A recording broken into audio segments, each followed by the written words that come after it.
Mi nombre es Enrique Salinas. Tengo 65 años y mi hija Lucía me dijo que iba a traer a sus suegros a almorzar un domingo. Cuando llegaron 2 horas después de lo prometido, ya no quedaba nada en la casa. Ni muebles, ni electrodomésticos, ni siquiera las fotos familiares. Solo 4 paredes vacías y un silencio que gritaba la verdad que mi hija había estado ocultándome durante meses. Imagínate la escena. Eran las 3 de la tarde de un domingo de abril. Yo había preparado un asado para 6 personas. Había limpiado la casa de arriba a abajo. Había comprado vino caro para impresionar a los padres de mi yerno. Cuando sonó el timbre, abrí la puerta esperando ver a mi hija con una sonrisa, a mi yerno Tomás, con su típica corbata, y a los famosos suegros que hacía 5 años que prometía presentarme. Pero lo que vi me dejó paralizado. Lucía estaba parada en la vereda con 2 personas mayores que claramente no eran sus suegros, y detrás de ellos había un camión de mudanzas con 3 hombres bajando muebles. Mis muebles, mi televisor, mi heladera, todo lo que había comprado durante 40 años de trabajo como supervisor de fábrica. Pero lo que mi hija no sabía, lo que nunca imaginó en sus 32 años de existencia, es que yo había estado esperando exactamente este momento durante los últimos 6 meses. Había estado preparándome para el día en que ella intentara aprovecharse de mi confianza. Y cuando ese día llegó, ya estaba listo para demostrarle que había subestimado completamente a su viejo. Escucha esta historia hasta el final, porque vas a entender por qué a veces hay que dejar que la gente se cuelgue con su propia soga. Y contame desde qué ciudad me estás escuchando, porque esta historia te va a enseñar que no todas las traiciones familiares salen como los traidores las planean. Para que entiendas bien cómo llegamos hasta ese punto, tengo que contarte quién era Lucía para mí y cómo se convirtió en la estafadora que intentó robarme mi propia casa. Lucía es mi única hija. Su madre, Esperanza, murió cuando Lucía tenía 15 años, y desde ese momento fuimos solo nosotros 2 contra el mundo. Yo trabajaba dobles turnos en la fábrica textil para pagarle los mejores estudios privados, para darle todo lo que una chica de clase media necesitaba para triunfar en la vida. Cuando Lucía se recibió de licenciada en Administración de Empresas, hice una fiesta en casa que duró hasta la madrugada. Estaba tan orgulloso de mi hija la profesional, la primera universitaria de la familia Salinas. «Papá», me dijo esa noche mientras brindábamos con champagne, «todo lo que soy te lo debo a vos. Nunca me voy a olvidar de todos tus sacrificios». Palabras hermosas que ahora recuerdo como la primera mentira de una larga cadena de mentiras que culminó con el camión de mudanzas en mi vereda. Lucía conoció a Tomás cuando tenía 26 años. Era un contador que trabajaba en una empresa multinacional. Un tipo serio, bien vestido, con auto último modelo y proyectos de futuro. A mí me cayó bien desde el primer día. Parecía el hombre perfecto para mi hija. Estable, trabajador, con ambiciones profesionales. Se casaron 2 años después en una boda que yo pagué completamente. 50,000 pesos, que saqué de mis ahorros porque quería que Lucía tuviera la boda de sus sueños. «Papá», me dijo cuando le entregué el cheque al salón de fiestas, «cuando tengamos hijos, vos vas a ser el abuelo más querido del mundo». Se mudaron a un departamento de 2 ambientes en Villa Urquiza que alquilaron con ayuda mía. Yo les pagué el depósito, la comisión inmobiliaria y los primeros 3 meses de alquiler para que pudieran establecerse sin presiones económicas. «Es un préstamo», me dijeron. «Te lo vamos a devolver cuando estemos más estables». Nunca me devolvieron un peso. Durante los primeros años de matrimonio, Lucía y Tomás venían a casa todos los domingos.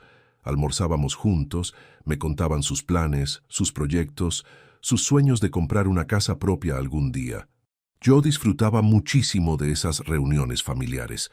Después de la muerte de Esperanza, esos domingos eran lo único que le daba sentido a mi vida. «Papá», me decía Lucía mientras lavábamos los platos después del almuerzo, «cuando tengamos casa propia, vas a tener tu habitación permanente. Vamos a vivir todos juntos como una familia grande». La idea me emocionaba tanto que empecé a ahorrar dinero extra para ayudarlos con la cuota inicial de una casa. Pero algo empezó a cambiar cuando Lucía cumplió 30 años. Las visitas dominicales se fueron espaciando. Primero dejaron de venir un domingo por mes, después cada 15 días, después una vez por mes. Siempre había excusas, trabajo extra, compromisos sociales, cansancio. Papá, no te ofendas, pero necesitamos tiempo para nosotros, me explicó Lucía una tarde cuando le pregunté por qué ya no venían tanto. Ya somos grandes, tenemos nuestras responsabilidades. Pero yo también los necesito, le respondí. Ya sé, papá, pero no podemos vivir pegados para siempre. Durante esa época, empecé a notar que cuando Lucía y Tomás venían a casa, siempre hacían comentarios sobre mis cosas. Papá, esta televisión es muy grande para vos solo, decía Lucía mirando mi televisor de 50 pulgadas. Papá, ¿para qué necesitas esta heladera tan grande si vivís solo?, preguntaba Tomás revisando mi cocina. Al principio pensé que eran comentarios inocentes, observaciones casuales, pero con el tiempo me di cuenta de que había un patrón. Siempre comentaban sobre cosas caras, siempre sugerían que yo tenía más de lo que necesitaba. Siempre insinuaban que vivir solo en una casa tan grande era un desperdicio. Papá, me dijo Lucía en una de sus últimas visitas regulares, ¿no pensaste nunca en mudarte a algo más chico? Esta casa es muy grande para una persona. ¿Mudarme? ¿Para qué? Para estar más cómodo. Un departamento de un ambiente te alcanza perfecto. Lucía, esta casa la compré con el sudor de mi frente. Acá viví con tu madre, acá te crié, acá están todos mis recuerdos. Sí, papá, pero los recuerdos no ocupan lugar, y la plata que te daría la venta de esta casa te serviría para vivir mejor. Esa conversación me quedó dando vueltas en la cabeza durante semanas. ¿Por qué mi hija insistía tanto en que vendiera mi casa? ¿Por qué le molestaba que yo viviera cómodamente en el lugar donde había sido feliz durante 30 años? Hace un año, las visitas de Lucía cambiaron completamente de naturaleza. Ya no venían a almorzar en familia, venían con agendas específicas. Siempre traían algún tema de conversación preparado, siempre tenían alguna propuesta que hacerme. Papá, Tomás y yo estuvimos pensando en tu futuro, me dijo durante una de esas visitas estratégicas. ¿Mi futuro? Sí, papá. Vos ya tenés 65 años. ¿Qué va a pasar cuando ya no puedas cuidarte solo? Yo me siento perfectamente bien. Trabajo hasta los 70, manejo mi auto, hago las compras, limpio la casa. No necesito que nadie me cuide.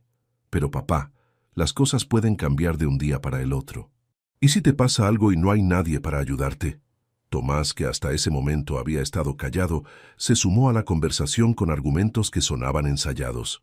Don Enrique, nosotros no queremos que usted se sienta abandonado. Por eso estamos pensando en opciones para que tenga más compañía. ¿Qué tipo de opciones? Bueno, hay residencias para personas mayores que son muy lindas, con actividades, con gente de su edad, con cuidados médicos las 24 horas. Residencias. Me están proponiendo que me vaya a un geriátrico. No es un geriátrico, papá. Son como clubes para jubilados donde podés hacer vida social. Lucía, yo no quiero hacer vida social con extraños. Quiero quedarme en mi casa. Pero Lucía y Tomás siguieron insistiendo durante toda la visita.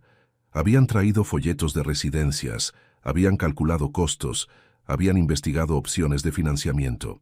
Todo muy organizado, todo muy planificado, como si ya hubieran tomado la decisión por mí. Papá, vendiendo esta casa podrías pagar una residencia muy buena durante 20 años, me explicó Tomás mostrándome números en una calculadora. Y lo que sobre se puede invertir para generar ingresos adicionales. ¿Y ustedes qué ganan ayudándome con todo esto?, les pregunté directamente. Lucía se ofendió. ¿Cómo podés preguntarnos eso? Somos tu familia. Solo queremos lo mejor para vos. Pero yo había notado algo durante esa conversación que me puso en alerta. Tomás sabía exactamente cuánto valía mi casa en el mercado inmobiliario actual. Había hecho la tarea, había investigado precios, había calculado todo hasta el último peso. ¿Por qué un yerno se tomaría tanto trabajo si solo estuviera preocupado por el bienestar de su suegro? Durante las siguientes semanas, Lucía empezó a llamarme por teléfono con más frecuencia, pero las conversaciones siempre giraban alrededor del mismo tema: mi futuro, mi soledad, la inconveniencia de vivir solo en una casa tan grande. Papá, ayer pasé por tu barrio y vi que hay muchas casas en venta. El mercado inmobiliario está muy bueno ahora. ¿Y eso qué tiene que ver conmigo? que si pensás vender alguna vez, este es el momento perfecto. Lucía, ¿por qué insistís tanto con que venda la casa? Porque me preocupa tu futuro, papá, y porque creo que estás desperdiciando una oportunidad de vivir mejor. Pero había algo en su tono que no me convencía. Lucía hablaba como una vendedora, no como una hija preocupada. Sus argumentos sonaban demasiado preparados, demasiado convincentes, demasiado centrados en el dinero. Hace 6 meses, decidí hacer algo que nunca había hecho en mi vida: investigar a mi propia hija. Contraté a un investigador privado para que averiguara cuál era realmente la situación económica de Lucía y Tomás. Señor Salinas, me dijo el investigador después de 2 semanas de trabajo, su hija y su yerno tienen serios problemas financieros. Deben 3 meses de alquiler, tienen las tarjetas de crédito al límite y Tomás perdió el trabajo hace 4 meses. ¿Perdió el trabajo? Pero él me dijo la semana pasada que estaba considerando una promoción. Es mentira. Lo echaron por llegar borracho varias veces. Ahora está trabajando de delivery, pero gana muy poco dinero. La información me cayó como un baldazo de agua fría. Mi hija y mi yerno me habían estado mintiendo durante meses sobre su situación, mientras al mismo tiempo me presionaban para que vendiera mi casa. No era difícil conectar los puntos. ¿Hay algo más que necesite saber?, le pregunté al investigador. Sí, su hija y su yerno han estado consultando con varios inmobiliarios sobre el valor de su casa. También han hablado con un abogado especialista en sucesiones. ¿Sucesiones? ¿Por qué hablarían con un abogado de sucesiones si yo estoy perfectamente sano? Probablemente están investigando formas de acelerar la transferencia de propiedades en vida. Es una práctica común cuando la gente quiere evitar trámites hereditarios. Esa noche no pude dormir. Mi propia hija estaba planeando quedarse con mi casa mientras yo estuviera vivo. No estaba esperando a que me muriera para heredar. Estaba tratando de convencerme de que le entregara todo voluntariamente. Al día siguiente llamé a mi abogado de confianza, el doctor Mendoza, que había manejado todos mis asuntos legales durante los últimos 15 años. Doctor, necesito hacer algunos cambios en mi testamento y en la titularidad de mis propiedades. ¿Qué tipo de cambios, don Enrique? Quiero proteger mis bienes de mi propia familia. Esa es una decisión muy seria. ¿Está seguro? Estoy completamente seguro. Durante las siguientes 2 semanas, el doctor Mendoza y yo trabajamos en una estrategia legal que me permitiera mantener el control total de mis propiedades mientras investigaba hasta dónde estaba dispuesta a llegar Lucía con sus planes. Lo primero que hicimos fue crear una empresa unipersonal, de la cual yo era el único dueño y director. Todas mis propiedades fueron transferidas a esa empresa, lo que significaba que legalmente ya no me pertenecían a mí como persona física, sino a la empresa. ¿Cuál es la ventaja de esto?, le pregunté al doctor Mendoza. Que si alguien trata de forzarlo a vender sus propiedades, usted puede argumentar que no tiene autoridad para hacerlo porque no son suyas, sino de la empresa. Lo segundo que hicimos fue redactar un nuevo testamento donde Lucía aparecía como beneficiaria solo si cumplía ciertas condiciones muy específicas. Si no las cumplía, todos mis bienes irían a organizaciones de caridad. ¿Qué condiciones? Que demuestre que realmente se preocupa por mi bienestar, no por mi dinero, que deje de presionarme para vender la casa, que sea honesta conmigo sobre su situación económica. Lo tercero, y más importante, fue instalar cámaras de seguridad en toda la casa. Cámaras que grababan audio y video las 24 horas del día, conectadas directamente al servidor de una empresa de monitoreo. ¿Para qué necesita tantas cámaras? Porque tengo la sensación de que mi hija va a intentar algo drástico cuando se dé cuenta de que no voy a vender la casa voluntariamente. Hace 3 meses, Lucía escaló su estrategia de presión.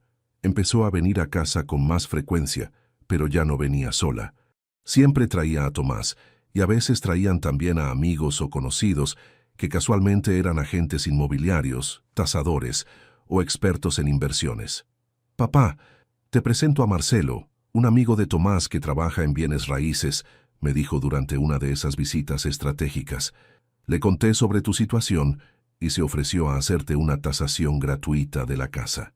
Marcelo resultó ser un tipo charlatán que empezó a recorrer mi casa como si ya fuera el dueño, tomando fotos, midiendo ambientes, haciendo anotaciones en una libreta.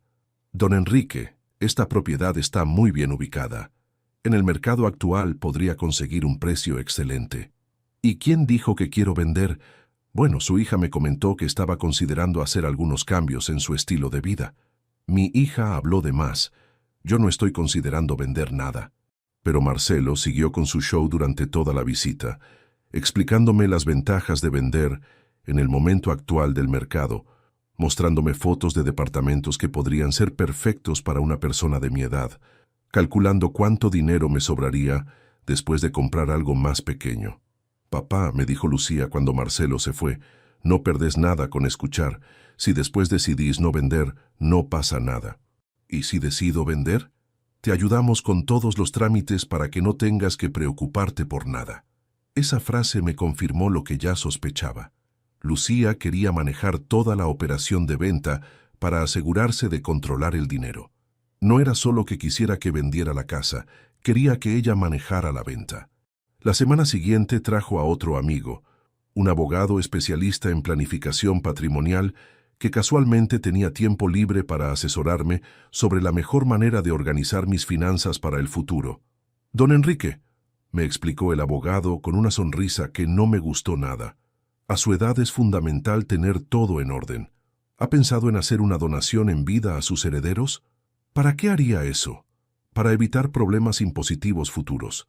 Si usted dona sus propiedades ahora, su hija no va a tener que pagar impuesto a la herencia cuando usted fallezca.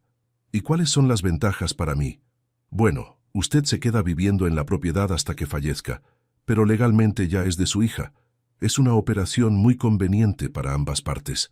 ¿Conveniente para ambas partes o solo para una? El abogado se incomodó con mi pregunta directa. «Es conveniente para toda la familia, don Enrique». Esa noche llamé al doctor Mendoza para contarle sobre la visita del abogado de Lucía.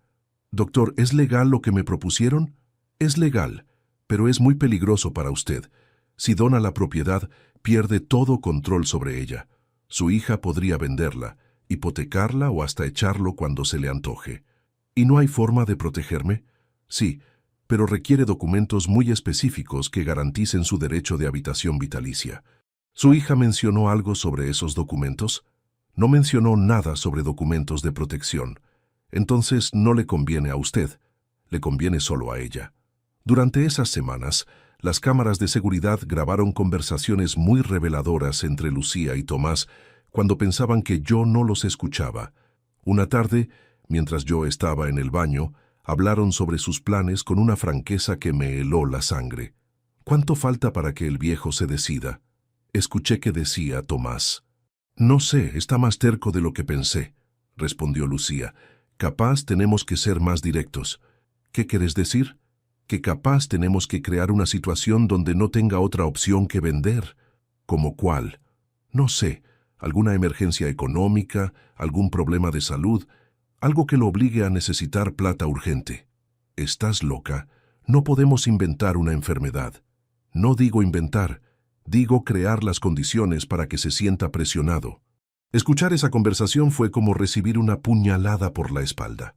Mi propia hija estaba planeando crear una crisis artificial para obligarme a vender mi casa. Ya no era solo presión psicológica, era manipulación directa. Esa noche revisé las grabaciones de las cámaras y encontré varias conversaciones similares donde Lucía y Tomás hablaban sobre diferentes estrategias para convencerme, presionarme o directamente obligarme a vender. En una de esas conversaciones, Lucía le decía a Tomás: «Mi viejo tiene la cabeza dura, pero todos los viejos terminan cediendo cuando se sienten solos y abandonados. Tenemos que hacerle sentir que necesita nuestro cuidado. ¿Y si eso no funciona? Entonces tendremos que esperar a que se muera, pero preferible sería que vendiese ahora que los precios están altos. ¿Y si le decimos que nos vamos a mudar lejos? Buena idea. Si piensa que se va a quedar solo, capaz se decide más rápido». Hace 2 meses, Lucía implementó exactamente esa estrategia. Llegó a casa un domingo con una noticia que presentó como si fuera una oportunidad laboral increíble. «Papá, tengo algo importante que contarte». A Tomás le ofrecieron un trabajo en Mendoza, un puesto gerencial en una empresa de vinos. «¿En Mendoza? Se van a mudar, probablemente. Es una oportunidad que no podemos rechazar. ¿Y cuándo se irían? En 2 meses. Por eso queremos asegurarnos de que vos estés bien antes de irnos. Yo voy a estar perfectamente bien. Pero papá, vas a estar solo, sin familia cerca, sin nadie que te cuide. Tomás se sumó al teatro con argumentos que sonaban preparados. Don Enrique, nosotros nos preocupamos mucho por dejarlo solo. ¿No sería mejor que aprovechara este momento para hacer algunos cambios en su vida? ¿Qué tipo de cambios? Bueno, mudarse a un lugar donde tenga más compañía, donde haya gente que pueda ayudarlo si necesita algo. ¿Como una residencia para mayores? Exactamente. Así nosotros nos podríamos ir tranquilos sabiendo que usted está bien cuidado. La actuación era tan obvia que me dieron ganas de reír. Pero decidí seguirles el juego para ver hasta dónde estaban dispuestos a llegar con sus mentiras. ¿Y si vendo la casa y me voy a vivir a una residencia, ustedes qué harían con la plata? ¿Qué plata, papá? La plata que sobraría después de pagar la residencia. Esa plata sería suya, papá. Nosotros no tenemos nada que ver con eso. Pero no necesitarían ayuda para mudarse a Mendoza. Digo, cambiar de provincia debe ser caro. Lucía y Tomás se miraron con una expresión que confirmaba que habían estado esperando exactamente esa pregunta. Bueno, papá, si vos nos quisieras ayudar con algunos gastos de la mudanza, estaríamos muy agradecidos, pero no es una obligación. ¿Cuánto necesitarían? No sé, capaz 30 o 40 mil pesos. Para el depósito de un alquiler, para el viaje, para instalarse.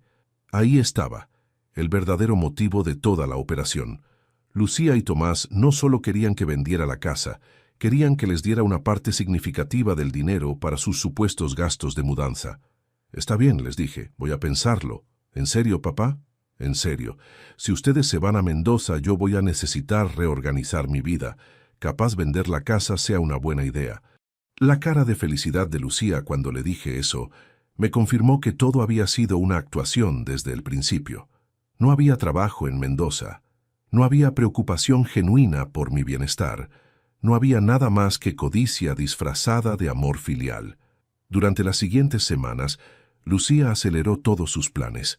Trajo más tasadores, más agentes inmobiliarios, más abogados especializados en ventas rápidas. También trajo folletos de residencias geriátricas, calculadoras de costos y hasta formularios prellenados para hacer la donación en vida. Papá, encontré la residencia perfecta para vos, me dijo mostrándome un folleto a todo color. Tiene pileta, tiene gimnasio, tiene actividades culturales. Vas a estar como en un hotel 5 estrellas. ¿Y cuánto cuesta? 500 pesos por día, todo incluido. 500 pesos por día. Esos son 15,000 pesos por mes. Sí, pero vendiendo la casa tendrías plata para pagar eso durante 20 años. Los números no me cerraban. Mi casa valía aproximadamente $200,000 según las tasaciones que había visto. 15,000 pesos por mes durante 20 años eran 3,600,000 pesos. En dólares era mucho menos de lo que valía mi casa. ¿Dónde iba a quedar la diferencia? Lucía, ¿hiciste la cuenta de cuánto dinero sobraría después de pagar la residencia? Sí, papá, sobrarían como $100,000. ¿Y qué haríamos con esos $100,000? Los invertiríamos para que generen intereses y tengas ingresos adicionales. ¿Los invertiríamos? ¿Quiénes los? Bueno, vos no entendés de inversiones, papá. Nosotros te podríamos ayudar a manejar esa plata. Ahí estaba la verdadera trampa. No solo querían que vendiera la casa y me fuera a una residencia, querían manejar el dinero que sobrara. Era un plan perfecto para quedarse con todo mientras me tenían encerrado en un geriátrico. Esa noche llamé al doctor Mendoza para ultimar los detalles de mi contraataque. Doctor, creo que ya es hora de implementar el plan. ¿Está seguro de que quiere hacerlo? Estoy completamente seguro. Mi hija me está estafando y necesito que aprenda la lección. El plan que habíamos diseñado era simple pero efectivo. Le iba a dar a Lucía exactamente lo que estaba buscando, pero con algunas sorpresas que no se esperaba. Hace 3 semanas le dije a Lucía que había tomado la decisión de vender la casa. ¿En serio, papá? En serio. Ya hablé con un escribano. Ya elegí la residencia. Ya está todo en marcha. ¿Y cuándo sería la venta? La semana que viene. El comprador ya depositó la seña. Solo falta firmar la escritura. ¿Tan rápido? Sí, porque conseguí un comprador que paga al contado. No hay que esperar créditos bancarios. La cara de Lucía era una mezcla de alegría y sorpresa. ¿Y nosotros cuándo nos podemos ir a Mendoza? Cuando quieran. De hecho, yo me voy a la residencia este domingo. Así ustedes me pueden ayudar con la mudanza. ¿Este domingo? ¿No es muy apresurado? No, ya tengo reservado el lugar en la residencia. Y cuanto antes me vaya, antes se pueden ir ustedes a Mendoza. Lo que Lucía no sabía es que la venta era real, pero el comprador era una empresa fantasma que yo había creado con el doctor Mendoza. Técnicamente, estaba vendiendo la casa, pero me la estaba vendiendo a mí mismo a través de la empresa. También era verdad que me iba a ir de la casa el domingo, pero no a una residencia geriátrica. Me iba a ir a una casa que había alquilado a 2 cuadras de distancia, desde donde podría observar todo lo que pasaba sin que Lucía se diera cuenta. Lo más importante, había instalado cámaras adicionales que me permitirían ver en tiempo real todo lo que Lucía y Tomás hicieran cuando pensaran que ya tenían la casa libre. Papá, ¿necesitas ayuda para empacar tus cosas? No, ya contraté una empresa de mudanzas. Ellos se van a encargar de todo. ¿Y nosotros qué podemos hacer? Nada. Solo acompañarme el domingo cuando me vaya a la residencia. Durante esa semana, Lucía vino a casa todos los días con alguna excusa. Que quería ayudarme a elegir qué ropa llevar, que quería asegurarse de que no me olvidara documentos importantes, que quería pasar tiempo conmigo antes de que nos despidiéramos. Pero las cámaras grabaron la verdad. Lucía estaba inventariando todo lo que quedaba en la casa. Marcaba muebles con etiquetas discretas, tomaba fotos de electrodomésticos, anotaba números de serie de equipos caros. En una conversación con Tomás que grabaron las cámaras, Lucía le decía: «El viejo se lleva muy pocas cosas a la residencia. Todo lo demás se queda acá. El televisor, la heladera, el lavarropas, todo. ¿Y legalmente podemos quedarnos con eso? Claro, él me va a firmar un poder para que yo maneje sus cosas mientras él esté en la residencia. ¿Qué poder? Un poder general que incluye vender, alquilar o disponer de sus bienes como yo considere conveniente. ¿Y él está de acuerdo? Él no entiende nada de papeles legales. Va a firmar lo que yo le diga que firme». Escuchar esa conversación me confirmó que Lucía no solo quería quedarse con mi casa, quería quedarse con todo. El plan era hacerme firmar un poder tan amplio que prácticamente me convertiría en un indigente legal dependiente de su voluntad. El viernes antes del domingo de la mudanza, Lucía llegó con una carpeta llena de papeles. «Papá, traje algunos formularios que tenés que firmar para que yo pueda ayudarte con tus cosas mientras estés en la residencia». «¿Qué tipo de formularios?» «Nada complicado. Un poder para que pueda manejar tus cuentas bancarias, otro para que pueda ocuparme de la casa hasta que se termine de vender, cosas así». Revisé los papeles que me había traído. Era exactamente lo que había grabado en las cámaras. Un poder general tan amplio que prácticamente me convertiría en un incapaz legal. Lucía podría vender mis cosas, manejar mi dinero, tomar cualquier decisión en mi nombre. «Lucía, estos papeles le dan demasiado poder a una sola persona. Papá, soy tu hija. ¿En quién más vas a confiar? Pero acá dice que podés vender cualquier cosa mía sin consultarme. Es solo por las dudas, papá. Si surge alguna emergencia y necesitas plata urgente». «¿Qué tipo de emergencia?» «No sé, gastos médicos, problemas en la residencia, cualquier cosa». «¿Y no puedo decidir yo si surge alguna emergencia?» «Papá, en la residencia no vas a tener tiempo para ocuparte de papelerío. Es mejor que alguien de confianza maneje esas cosas». Le dije que iba a revisar los papeles con mi abogado antes de firmar. Lucía se puso nerviosa. «¿Para qué necesitas un abogado? Son formularios estándar». «Porque soy viejo, pero no soy tonto». Esa noche llamé al doctor Mendoza para contarle sobre los papeles que había traído Lucía. «Doctor, ¿estos poderes son legales?» «Son legales, pero son un robo disfrazado. Con estos papeles, su hija podría vaciarlo económicamente en una semana». «¿Y qué hacemos?» «Usted firma, pero no los poderes que ella trajo. Firma poderes falsos que yo voy a preparar. Poderes que parecen iguales, pero que no le dan ningún poder real». El sábado por la noche, El doctor Mendoza vino a casa con una carpeta idéntica a la de Lucía, pero con poderes completamente diferentes. Papeles que parecían darle control total, pero que en realidad no le daban ningún poder legal. ¿Y si Lucía se da cuenta? No se va a dar cuenta a menos que lleve los papeles a un abogado. Y para cuando se dé cuenta, ya va a ser demasiado tarde. El domingo llegó finalmente. Era el día que había estado esperando durante 6 meses. El día en que Lucía iba a mostrar su verdadera cara, sin saber que yo estaba preparado para todo. A las 10 de la mañana llegó la empresa de mudanzas que había contratado.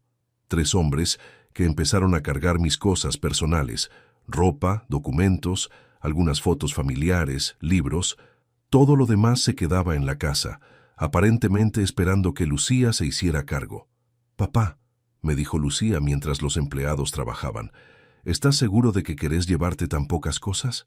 En la residencia no hay lugar para muchas cosas. Además, todo lo demás lo podés guardar vos hasta que decida qué hacer. Y si querés algo específico después, te llamo y me lo traes». «Perfecto, papá. Así nosotros podemos cuidar tus cosas hasta que te acomodes». A las 11:30, Lucía me acompañó hasta el auto que me iba a llevar a la supuesta residencia. En realidad, el auto me llevó hasta la casa que había alquilado a 2 cuadras, pero Lucía no sabía eso. «Papá», me dijo mientras me abrazaba en la vereda, «te voy a visitar todas las semanas». «No hace falta, Lucía. Concéntrate en tu mudanza a Mendoza». «¿Estás seguro?» «Estoy seguro. Cuando estés instalada allá, me avisás y arreglamos un régimen de visitas». «¿Y los papeles?» «¿Qué papeles?» «Los poderes que tenías que firmar». «Ah, sí. Los dejé sobre la mesa de la cocina. Ya están firmados». La cara de alegría de Lucía cuando le dije eso me confirmó que todo había sido una actuación perfecta. Se despidió de mí con lágrimas en los ojos, pero eran lágrimas de felicidad, no de tristeza. Desde la casa que había alquilado, pude ver a través de las cámaras de seguridad todo lo que pasó después de que me fui. Lucía volvió a la casa, revisó los papeles de poder que había dejado en la mesa y llamó inmediatamente a Tomás. «Tomás, funcionó. El viejo firmó todo. Ahora podemos hacer lo que queramos con sus cosas. ¿Estás segura? Tengo los papeles firmados en mi mano. Podemos vender todo, podemos quedarnos con todo, podemos hacer lo que se nos ocurra». 1 hora después, Tomás llegó con un camión de mudanzas. Pero no era para mudarse a Mendoza, era para llevarse mis cosas. Durante las siguientes 4 horas, Lucía y Tomás vaciaron completamente la casa. Se llevaron la televisión, la heladera, el lavarropas, la cocina, todos los muebles, hasta las lámparas y las cortinas. Dejaron la casa completamente pelada, como si hubiera sido saqueada por ladrones. Pero lo más revelador fue una conversación que tuvieron mientras cargaban mis cosas en el camión. «¿Y si el viejo quiere volver algún día?», preguntó Tomás. «No va a poder», respondió Lucía. «Firmó un contrato con la residencia que lo obliga a quedarse ahí por 5 años mínimo». «¿En serio?» «No, mentí, pero él cree que es así, y para cuando se dé cuenta ya vamos a haber vendido todo. ¿Y si nos denuncia? ¿Quién le va a creer a un viejo que está en un geriátrico? Además, tengo los papeles firmados que me autorizan a manejar sus cosas». A las 6 de la tarde, cuando terminaron de vaciar la casa, Lucía y Tomás se fueron con el camión cargado de todas mis pertenencias. Pensaban que habían completado el robo perfecto, pero lo que no sabían es que mientras ellos vaciaban mi casa, yo estaba en el estudio del doctor Mendoza, preparando la denuncia penal que los iba a mandar presos. El lunes por la mañana, fui a la comisaría con todas las grabaciones de las cámaras de seguridad, los papeles falsos que había firmado y la documentación que probaba que todo había sido una estafa planificada. «Comisario», le dije al oficial que me atendió, «vengo a denunciar que mi propia hija me robó toda la casa aprovechándose de mi confianza. ¿Tiene pruebas? Tengo videos de 4 meses de planificación y grabaciones de audio donde confiesan que me estaban estafando». El comisario revisó todo el material que le había llevado. «Don Enrique, esto es muy grave. Su hija y su yerno pueden ir presos por estafa agravada por el vínculo familiar. ¿Cuánto tiempo de cárcel? Entre 3 y 10 años, dependiendo del valor de lo robado». Esa misma tarde, la policía fue a buscar a Lucía y Tomás al departamento donde habían llevado mis cosas. Los encontraron tratando de vender mi televisión en un negocio de usados del barrio. Cuando los detuvieron, Lucía gritaba que todo era un malentendido, que ella tenía papeles firmados por mí que la autorizaban a manejar mis cosas. Pero cuando los policías revisaron los papeles, se dieron cuenta de que no tenían ningún valor legal. «Señora», le explicó el comisario a Lucía, «estos papeles son falsos. No le dan ninguna autorización real». «¿Cómo que son falsos? Mi papá los firmó delante mío». «Los firmó, pero son documentos sin valor legal. Su padre la estafó a usted». La cara de Lucía cuando se dio cuenta de que yo la había engañado fue un espectáculo que valía la pena ver a través de las cámaras de la comisaría. Por primera vez en meses, no tenía una sonrisa falsa ni argumentos preparados. Solo tenía la expresión de alguien que acababa de darse cuenta de que había subestimado completamente a su oponente. Durante el interrogatorio, Lucía trató de defenderse diciendo que todo había sido para mi propio bien, que ella realmente creía que yo necesitaba estar en una residencia, que nunca había tenido intención de robarme, pero las grabaciones de las cámaras demostraban lo contrario.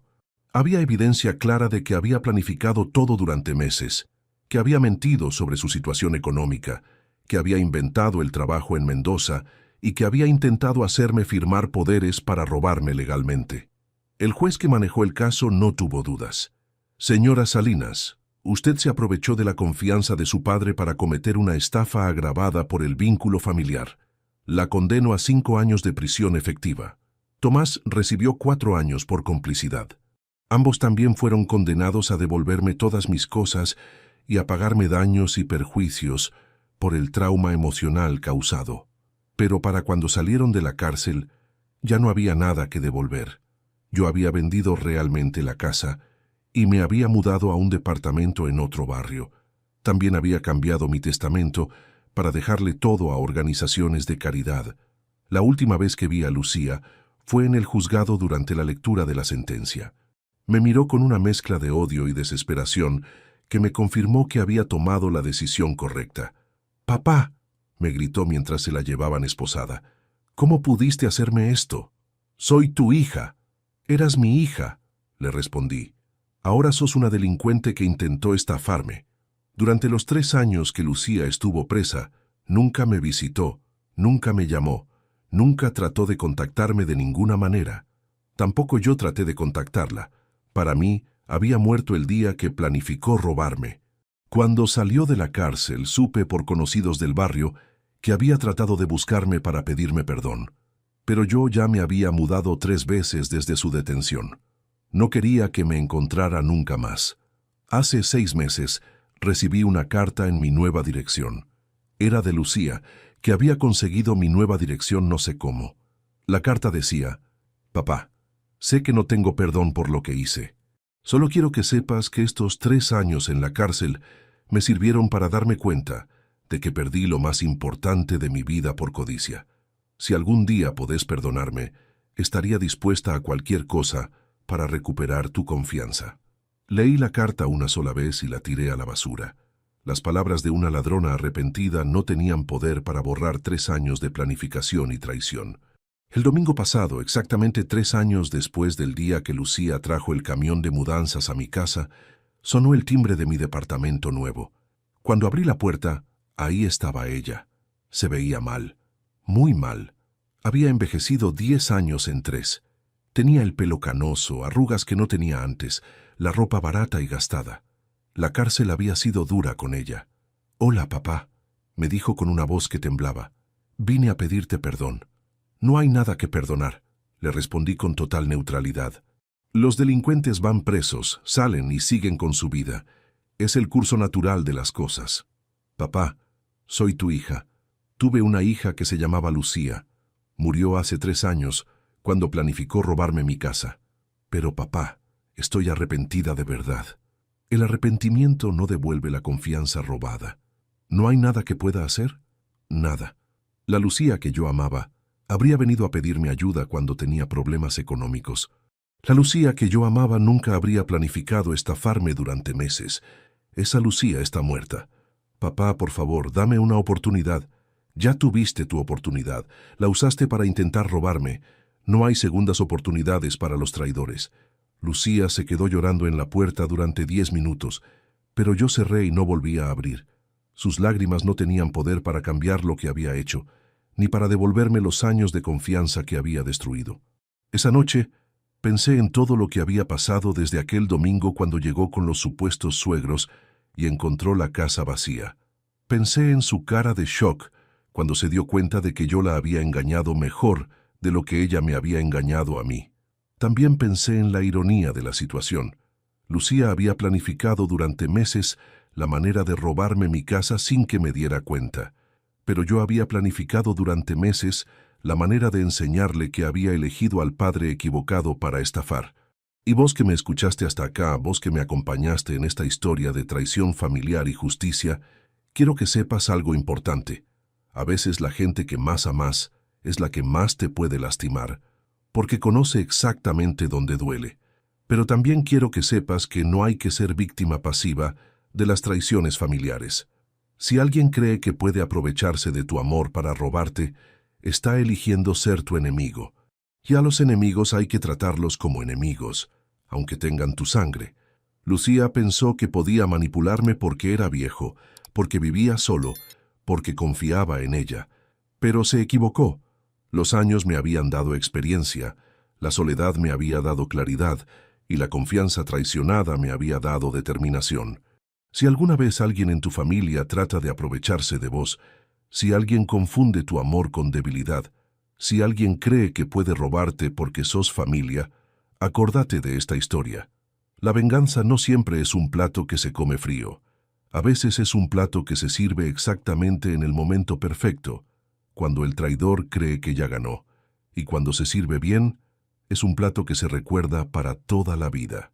Contame si alguna vez alguien de tu familia trató de estafarte, y decime desde qué ciudad me estás escuchando, porque al final, lo único que realmente importa en esta vida es saber que nadie, absolutamente nadie, tiene derecho a robarte solo porque te ama, y que cuando alguien elige traicionarte, está eligiendo las consecuencias de esa traición. Lucía eligió robar, yo elegí defenderme. Lucía eligió mentir, yo elegí revelar la verdad. Lucía eligió ser delincuente, yo elegí ser víctima inteligente. Hoy vivo tranquilo en mi departamento nuevo, rodeado de cosas nuevas que compré con el dinero de la venta real de mi casa. Lucía vive con las consecuencias de sus decisiones, tratando de reconstruir una vida que destruyó por codicia. Y esa diferencia entre nosotros se va a mantener para siempre, porque las decisiones que tomamos nos definen para el resto de nuestras vidas. Ella eligió ser ladrona, yo elegí no ser víctima. Y esa elección marcó nuestros destinos para siempre.